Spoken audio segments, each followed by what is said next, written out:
कृपा ही। संत ज्ञानेश्वर महाराज कहा करते थे कि भगवान की वाणी मेरी वाणी पर आ रही है, इससे बढ़कर सौभाग्य क्या। और आप भी जब पाठ करेंगे ना, तो ऐसा भाव बना लेंगे कि मैं उसके वो पाठ कर रहा हूँ, वो श्लोक जो भगवान के द्वारा कहे हुए हैं वो मेरी वाणी के द्वारा उच्चारण हो रहे हैं।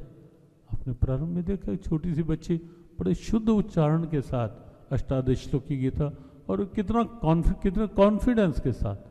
और ऐसे असंख्य बच्चे हैं जिनके अंदर कॉन्फिडेंस और जिनमें उत्सुकता रहती है।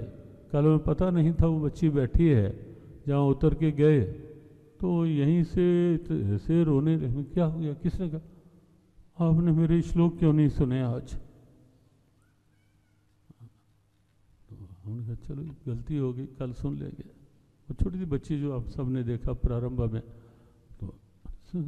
तो भगवान के उच्चारे श्लोक हमारी वाणी पर आए, हमारे नेत्र उन्हें निहार पाएं या हम उन्हें जीवन में उतार पाएं, ये प्रभु की कृपा है। और ये कृपा बनी रहे। 5 दिनों में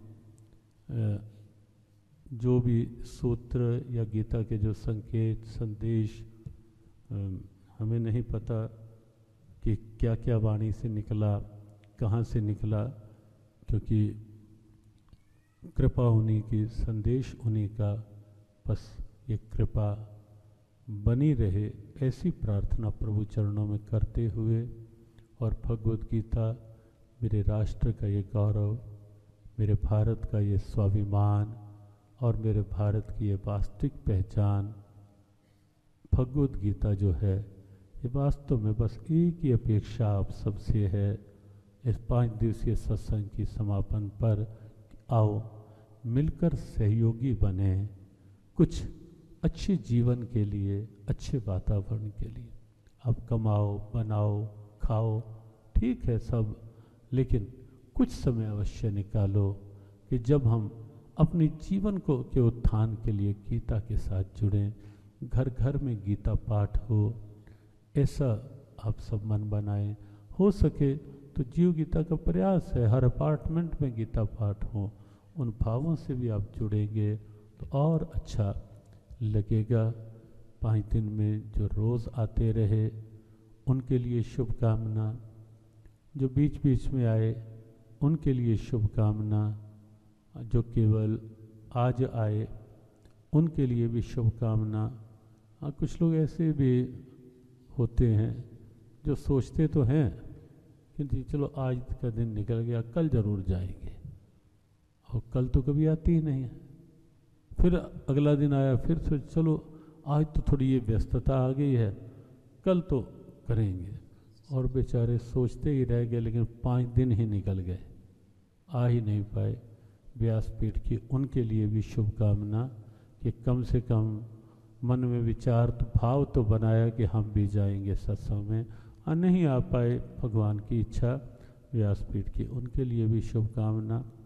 और जो आए नहीं, आने का होता ही नहीं कि सत्संग क्या करना वहाँ, उनके लिए कुछ ज़्यादा शुभकामना।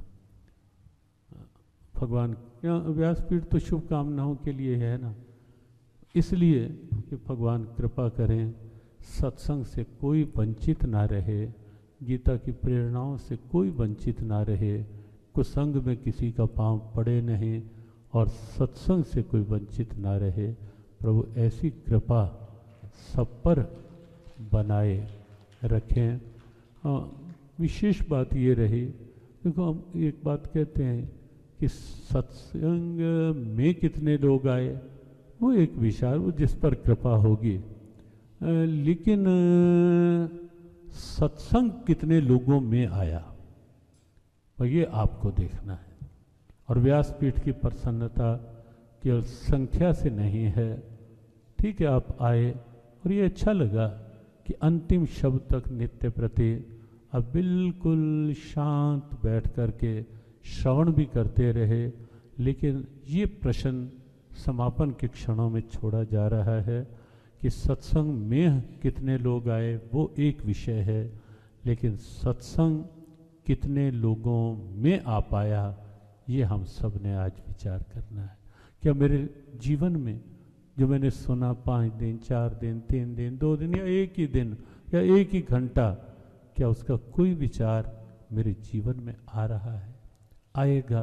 क्या मैं ऐसा मन बना कि यहाँ से जा सकता हूँ, जा सकती हूँ कि मुझे गीता पाठ करना है, मुझे या भाइयों में से किसी का, अगर वैसे नहीं होगा यहाँ किसी के अगर आहार में, खान पान में कुछ ऐसा है, तो क्या मैं ये संकल्प ले सकता हूँ? कोई गुटखा, कोई कुछ भी हो ऐसा कि वैसा, क्या मैं ये संकल्प ले सकता हूँ? सत्संग मेरे जीवन में आया है कि मैं किसी भी तरह के नशे को न जीवन में न घर में आने दूंगा। कुछ इस ढंग का हो, इस सत्संग का प्रभाव। भगवान ऐसी कृपा करें।